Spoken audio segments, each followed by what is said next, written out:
మీ అందరికీ ఒక విషయం చూపిస్తా.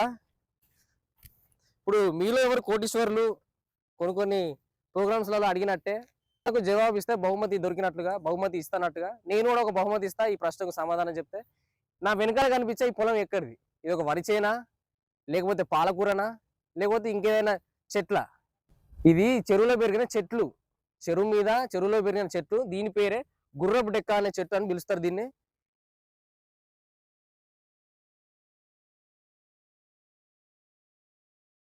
ఇగో ఈ చెట్టు గుర్రపు డెక్క అనే ఈ చెట్లు చెరువు మొత్తం వ్యాపించి నీటిలో నీటి మొత్తంలో నీటి యొక్క క్వాలిటీని, దాంతో పాటుగా నీటిలో సరఫరా అయ్యే ఆక్సిజన్ మొత్తాన్ని పీల్చుకొని నీటిలో నివసించే చేపలకు కూడా హానికరంగా ఉంటుంది. ఇప్పటిదాకా మనం చూసినట్లయితే చెరువు ఎంత కలుషితమైందో మీరు దాదాపు చూడవచ్చు.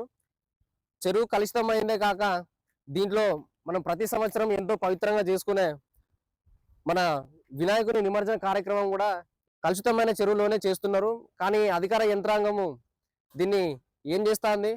ఈ కలుషితమైన చెరువును దీన్ని మొత్తం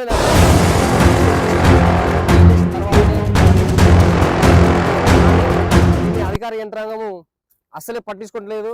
దాంతోపాటు ఇది ఎంత హానికరంగా అవుతుందనంటే దాదాపుగా ఈ చెట్లన్నీ కూడా సగం చెరువు మొత్తం కవర్ చేసి ఉన్నది. ఇది ఏమైతుంది, ఎక్కడికి దారి తీస్తుందంటే ఇందులో చేపల పెంపకం చేసుకునే మన ముదిరాజు సోదరులు వాళ్ళకి ఎంత నష్టం అవుతుంది అంటే దాదాపు లోపల సరఫరా ఆక్సిజన్ లేక చేపలు కూడా అంత తేలిగ్గా పెరగవు.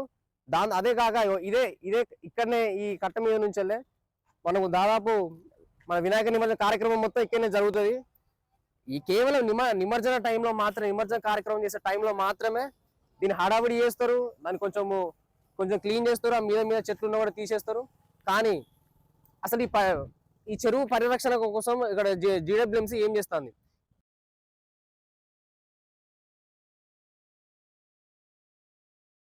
ఇది చూసినట్టయితే ఇక్కడ పరిసరాలు కూడా అంత బాగా లేవు. ఇక్కడ స్థానికులకు అన్న పోతాడు, అన్నగా అడుగుదాం. అన్న మీరు ఇక్కడనేనా? మాది ఇక్కడనే. మరి చెరువు పరిస్థితి ఏంది గిట్లున్నది? ఇక్కడ ఏంటిదంటే మొత్తం చెత్త మొత్తం ఇళ్ళనే వేస్తారు. డెక్క చెక్క మొత్తం చెత్త మొత్తం గలీజ్గా ఉన్నది. మేము దీనివల్ల దోమల వల్ల ఎన్నో రోగాలతో ఇబ్బంది పడతాను. దీన్ని కూడా క్లీన్ చేయాలని అనుకుంటున్నాం. ఇప్పుడు అధికారులు ఎవరు దీనికి మరి క్లీన్ చేస్తామని చెప్పి వచ్చిన సందర్భాలు ఏమన్నా మీరు చూసి ఏమన్నా వచ్చి కింద అడవిడి చేసిళ్ళు, కొంచెమే చెత్త తీసిళ్ళు పేర్లు. దీంట్లో మా ఇక్కడ దేశపేట స్థానికులు ముదిరాజు సోదరులు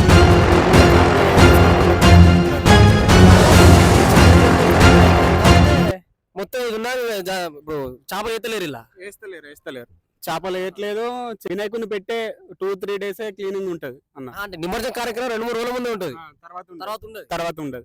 అధికారులు ఇక్కడ లోకల్ అధికారులు దీన్ని చెరువు బాధ్యత ఎవరు తీసుకుంటలేరు. మొన్న 2 డేస్ కింద వచ్చి కానీ దీని మీద చర్యలు తీసుకుంటలేరు, ఏమి చేయట్లేదు. చూసిల్లా ఇక్కడ ఉన్న యంత్రాంగం ఏం చేస్తుంది అనే విషయం మీకు ఒక స్థానికుడు మనకు చెప్పిండు. కానీ ఇప్పుడు ఓవరాల్ గా చెరువు మొత్తం చూస్తే సగం వరకు నిండిపోయి ఉన్నది, దాదాపుగా సగం వరకు. ఇంకా ఖచ్చితంగా మనం చూసుకున్నట్లయితే ముదిరాజు సోదరులకు ఎవరైతే బెస్త వాళ్ళు చేపల పెంపకం చేసుకుంటారో వాళ్ళకు ఎంతో లాభాన్ని చేకూర్చేది, వాళ్ళ బ్రతుకు తెరువుకి ఎక్కువ దారిని చూపించే చెరువు ఇక్కడ దేశపేట, ఈ వినాయక సాగరు, ఈ చెరువు ఇట్లా మొత్తము. కానీ చూస్తేనేమో ఇది మొత్తము గుర్రపు డెక్క అనే ఈ చెట్టుతోటి మొత్తం నిండిపోయి ఉన్నది. దీన్ని క్లీనింగ్ ఎవరు చేయాలి? మరి అధికార యంత్రాంగం ఏం చేస్తుంది? జీడబ్ల్యూఎంసీ పూర్తి నిధులంతా కూడా ఎక్కడికి పోతాయి. ఇప్పుడు చూసినా మనం అటుపక్క ముందు పక్కన చూసినాం ఈ చెరువు, చిన్నవడ్డపల్లి చెరువుది. కానీ మరి ఇటుపక్క చూస్తే దీన్ని డంపింగ్ యార్డ్ చేసిర్రు.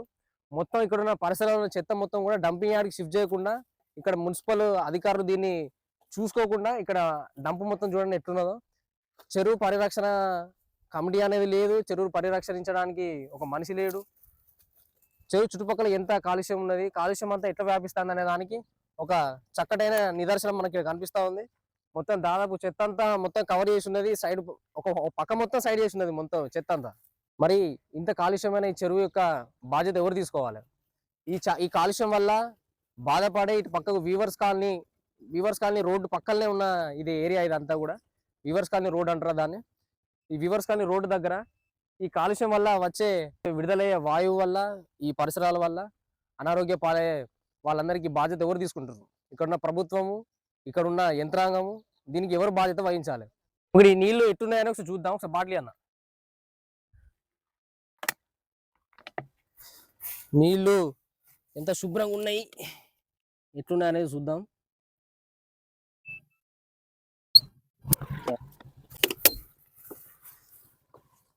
ఇగో ఇట్లున్నాయి ఇక్కడ వినాయక సాగర్ చిన్నమడపల్లి చెరువు నీళ్ళన్నీ కూడా ఇట్లున్నాయి. దీనివల్ల లోపల ఉండే చేపలకి ఎట్లా నష్టం ఉంటుంది. దాంతో పాటుగా అటే కాదు, ఇటు కూడా సైడ్ సైడ్ మొత్తం పెరిగింది ఈ గుర్రపు డెక్క చెట్టు మొత్తం. మరి ఒక పక్క సరే, అటు పక్క వినాయక నిమజ్జనం టైంలో క్లీన్ చేస్తారు, ఇటు ఆయనతో కూడా చేస్తున్నట్టు లేరు. మరి ఇటు నిమజ్జన కార్యక్రమం పోయినసారి నుంచి 2 ఏళ్ల క్రితం నుంచి ఇటు సైడ్ మొదలైంది. మరి ఇటు ఆ మాత్రం కూడా అటువైపు చేసిన అభివృద్ధి, ఆ క్లీన్, ఆ పరిశుభ్రం చేసుడు ఇటు ఆయనతో మాత్రం కూడా లేదు. మొత్తం చెట్లన్నీ ఎట్లున్నాయి, ఇటు చెట్లు ఎట్లున్నాయి, ఇక వ్యర్థ పదార్థాలు అన్ని కూడా తెచ్చి ఇక్కడనే వేస్తాలు, ఇక్కడ ఇక్కడనే వేస్తాలు. అసాంఘిక కార్యక్రమాలకు ఇది ఒక పెద్ద చోటు అవుతుంది. దాంతో పాటుగా సాయంకాలం కాగానే ఆ చెరువు కట్ట మీద మొత్తం అసాంఘిక కార్యక్రమాలు అవుతాయి. మన అక్కడ ఆ చెరువు కట్ట మొత్తం ఎట్లా బాగు చేయాలి, దాన్ని ఏం చేయాలి గవర్నమెంట్, అని అంటే అక్కడ ఆ చెరువు కట్ట మొత్తాన్ని వాకింగ్ ట్రాక్ లెక్క చేసి, ఇటుపక్క కూడా మొత్తం వాకింగ్ ట్రాక్ లెక్క చేసి ఒక ముందర కన్నా ఇక్కడ గవర్నమెంట్ తీసుకోవాలి. కేంద్ర ప్రభుత్వం గంగా నది శుభ్రం చేయడానికి ఎన్నో వేల కోట్లు బడ్జెట్ ను మంజూరు చేస్తుంది. కానీ ఇక్కడ ఈ ఏరియాలో ఒక వరంగల్ మెయిన్ సిటీలో దగ్గరలో ఉన్న ఈ చిన్నవడ్డపల్లి చెరువు, ఈ ఏరియాను అభివృద్ధి చేయడానికి జీడబ్ల్యూఎంసీ కొంత బడ్జెట్ కూడా దీనికి కేటాయిస్తలేదా? దీనికి ఖచ్చితంగా అధికార యంత్రాంగం మొత్తం తరలివచ్చి ఈ చెరువు యొక్క అభివృద్ధిని, దీన్ని పరిశుభ్రం చేసే కార్యక్రమము, ఆ వాకింగ్ ట్రాక్ నిర్మాణ కార్యక్రమము, ఈ చెత్త అంతా ఇక్కడ నుంచి తీసేసి కార్యక్రమాన్ని వెంటనే ప్రభుత్వం తీసుకొని దీన్ని ముందు చేయాలని చెప్పి తెలియజేస్తున్నాం.